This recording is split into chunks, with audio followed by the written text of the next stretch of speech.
Skoda 2018.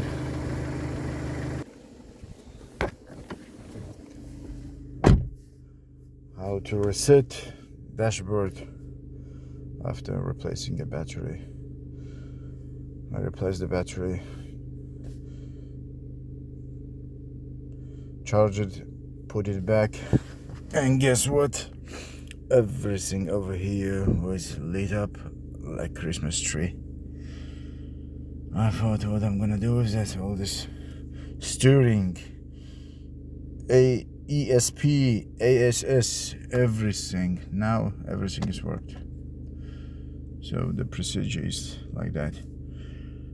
You don't have to drive your car. If you replace a battery, do not drive it.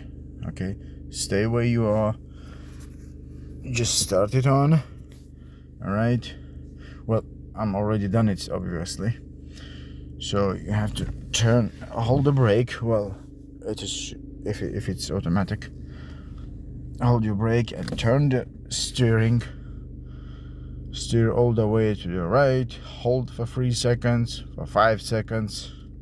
It's gonna make like a gonna give you kind of you're gonna hear some kind of indication signal, and then same procedure all the way to the left, all the way, and hold it for 5 seconds, and it will reset itself. Okay, so now I don't have here nothing. For oil, for other procedures, just turn the engine off and hold the set for 5 seconds, turn it on, and it will go off just like this. A second.